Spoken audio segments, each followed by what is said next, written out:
Chapter 37 First Gene Treatment. Soon his meal was ready, and he ate like a ravenous beast.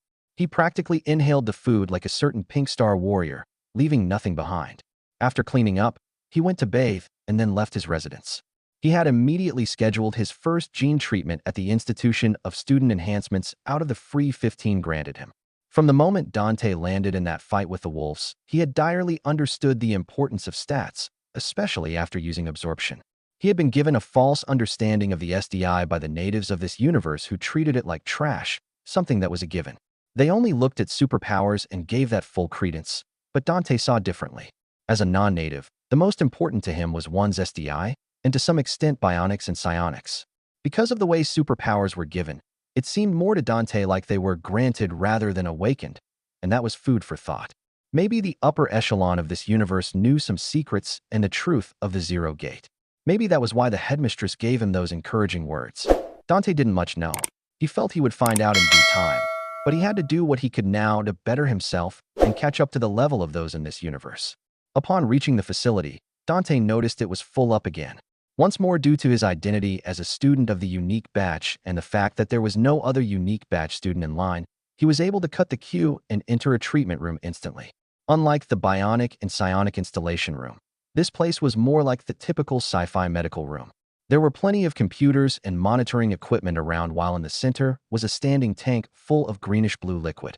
Dante couldn't help but picture back to tanks from SW and the healing chambers from DBZ. He was instructed by a female android wearing a nurse attire to undress completely. Dante was not exactly comfortable going all naked, but he was not going to act shy. He quickly undressed and followed the android's instructions on how to enter the tank. Dante was a bit apprehensive about entering liquid like this, but he found that there was no problem. In fact, the moment he dropped in, he did not feel like he entered liquid, but rather a sort of warm, breezy solid. He floated in the tank softly, and his limbs felt light. What shocked him was that he could actually breathe in this miraculous thing, and he even opened his mouth. Nothing entered as he inhaled actual oxygen, and he felt like he could even speak normally. The android seemed accustomed to such behavior from the meatbags, and waited by the side in a gentle posture with an accommodating smile. Dante saw this and stopped playing around, glancing over to know what would happen next. According to the android, he would be put into sedative sleep for a day for the process to begin and end. In this time, he could use the quantum network freely, so Dante shut his eyes and entered the quantum network. He simply navigated to the Etriverse and honed in on his account in the apocalypse world. When he descended once more, he saw that it was still nighttime. This was the case both in reality and in the network. He had only been away for about 30 minutes at best, but the change was quite noticeable. There was a gleam in his eyes that was present, much different from the fatigued and weary look he had before. His change in attitude almost seemed to affect his body as his recovery became even faster. Dante carefully sensed the area around him and was sure that it was safe. He then shook off the leaves and the clothes covering his body, carefully packing up the ladder as he got up and flexed his body. His acquired power was still there, so he did feel the overall enhancement straight up. He walked out of the cave and began searching around the mouth of the cave for anything he could use to start a fire. Starting a fire in the wild was dangerous, but also useful. Dante felt around a few bushes and found some pieces of fallen wood from the trees, as well as the shrubs. As by Pub Future, he assumed this to be dry wood, so he collected enough of it and brought it to the fire pit. He swept away the dirt and then set the wood up. In his backpack was a working lighter, so he used it to set some dry leaves aflame that soon lit up the wood. The fire gained traction and then stabilized, granting Dante light. He then sat nearby and enjoyed the warmth while lying across the wall. He did not plan to move from here unless dealing with a threat. Seeing that there was nothing to do, Dante forced himself to sleep once more. Well, it was not that hard since he was still in the recovery phase. He tried to sleep lightly so that he would be aware of any danger, but something like that didn't work on command. He had grown up in the safety of a city, so his sleep was designed fully for rest and not for wariness. He slept deeply and heavily, and the next time he opened his eyes, it was already morning. What made him startled was that he could hear some movements outside the cave, as if something was searching the area. Dante stiffened and listened quietly, hearing whatever it was come closer and closer. He tensed up and reached for his knife. There was a moment when the search got so close that it seemed like it was right beside the entrance of the cave. Once it reached here, the person or thing searching around suddenly paused as if they had detected something, and the area quickly fell into a tense silence. Dante began to sweat slightly as he remained tensed for anything, but he knew he could remain like this. The cave entrance was not large enough for him to just rush out and hope for the best. If whatever was outside was large enough, it could easily block the entrance and then deal with Dante at its leisure. As such, despite his better judgment, he held his backpack tightly and then rushed out. He held the backpack to the side where he heard the rustling like a shield, hoping it could block at least one attack before he got into a defensible position. When Dante emerged and glanced to the left using his peripheral vision, his heart shook greatly. What stood there was actually not what he expected, which was a monster that was searching around. Ads by Pub Futurit was rather a zombie-like creature that had the body of a human but was slightly larger. Dante turned suddenly to see that its eyes were hollow and its mouth was wide open, leaking a black, viscous liquid that stank like undeath. It was naked and possessed no genitals or hair. Its skin was extremely gray to the point of being ash-like. It had two huge hands covered with claws, and its legs as well as its body were very thin. Monster name: Withering Irradiated Walker. Monster rank: EHP 45/45 strength, 7 agility, for dexterity, 8 intelligence, 2 constitution, 1 vitality, 9. After checking its SDI, Dante's first thought was to flee. He definitely could not fight this thing, and he had learned his lesson from dealing with the dogs. He was unskilled, untrained, and did not have any advantages or useful weapons to make up for his flaws. His thought right after that was that he could not flee because that thing could probably catch up to him with ease if not outrun him. His third thought was that, since it was an irradiated monster, maybe he could use the anti-radiation fluid like some pesticide. He fantasized that he would throw out the glass bottle and have the liquid pour on the monster, which would cause it to melt into goo. However, his heart told him that doing so would be unprecedentedly stupid because if it did nothing and he actually fought this thing, he would not have anything to use to treat the radiation. In these split seconds of thought, Dante felt incredibly somber. His chances of death were around 99%, and the 1% was all up to luck. He did not have the ability to win using his own merits, and he recognized that fully. Dante sincerely prayed his luck was up to par. The monster seemed shocked and startled that Dante had rushed out like this, so it had not attacked yet as it stood stupidly in place. However, that soon changed as it let out a strange roar that made the ear uncomfortable and then pounced at Dante with its claws outstretched. Chapter 38: Flight into Safety. If the monster claimed to have a superpower of its own that was similar to the famous force scream of a certain spinning senate, Dante would believe it. The sound caused him to black for a split second as it pounced on him, and he could only hurriedly dash backward lamely in response. The claws barely missed him, but they struck a tree behind him. To Dante's shock and horror, they almost sliced through the solid bark like it was butter. It got about halfway through before it got somewhat stuck near the end of the trunk. The zombie stupidly tried to pull out its claw, and it was actually working. It was cutting through the rest of the tree significantly and should be freed in the next few seconds. Now in this time, Dante had a choice.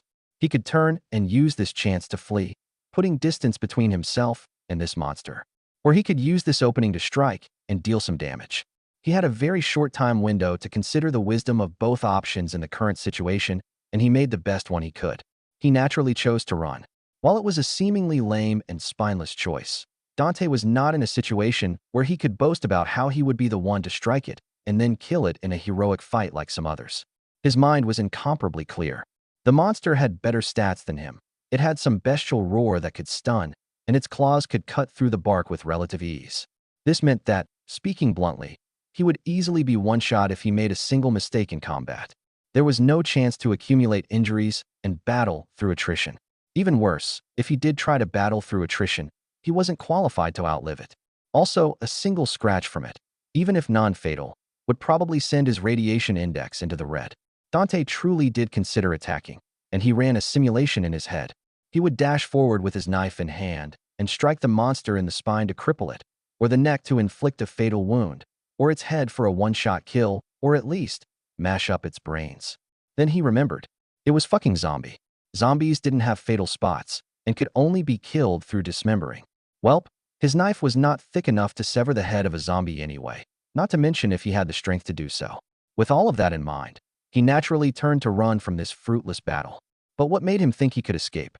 Firstly, this was a forest. He could easily use the various bushes and trees to lose it if it pursued him. Secondly, putting distance between them would prevent it from using that bloody scream that stunned a person. Thirdly, he currently had 3.2 points of agility while it had 4 points, meaning it was barely faster than Donate. With an advantage of a head start in the terrain, he could definitely outrun it. Of course, there were dangers in doing this. He could rush through a bush and meet a bunch of mutated dogs, or a mutated bear or something, which would guarantee death.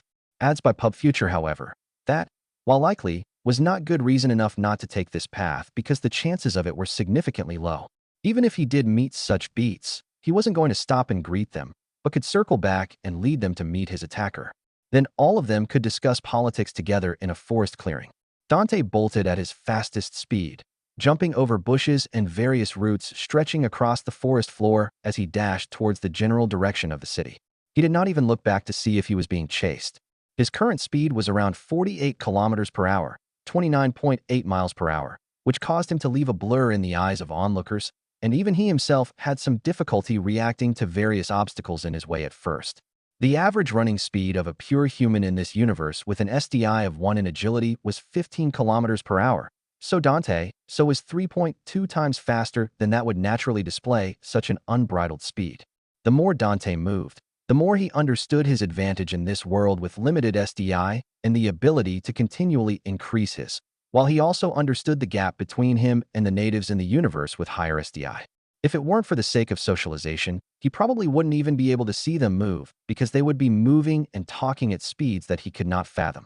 It meant that they were literally slowing themselves down to exist in the plane of speed for normal people with lower SDIs. Dante held that train of thought as he reached what should be the edge of the forest.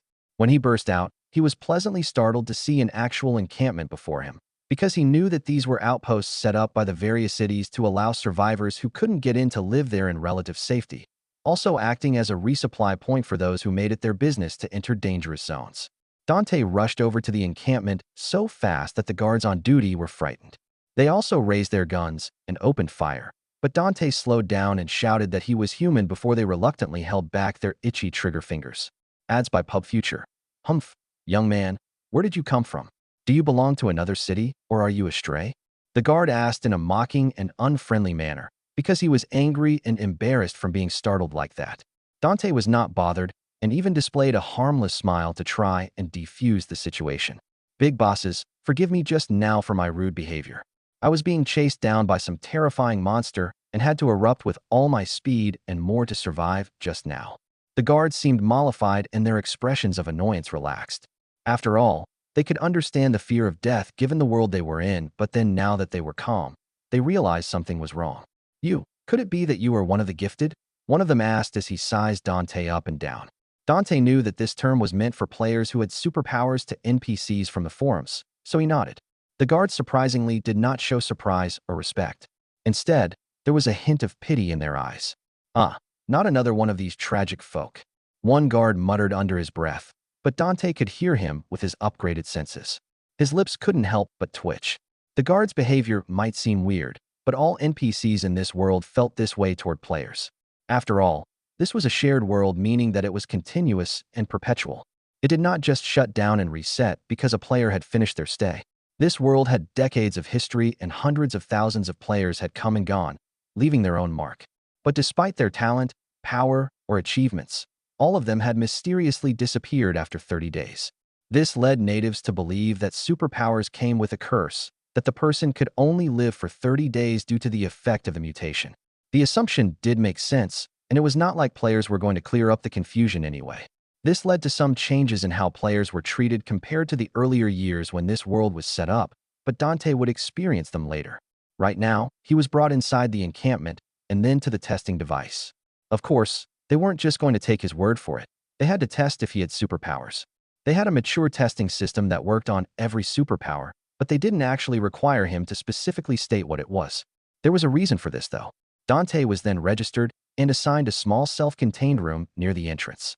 He was also made to take a disinfection treatment for radiation and mutations first before he could go and rest. When Dante arrived at the room assigned him, he was surprised. Not because it was luxurious, but because it was not very good. However, this not very good was relative to the outside world. In here, it was practically a mansion given that most others had to squeeze in long houses and sleep with everyone else whether they liked it or not. When he pushed the door open, though, he saw a shadow leap towards him with a screeching cry. Dante could only raise a hand to block the sudden and unexpected attack aimed at his face.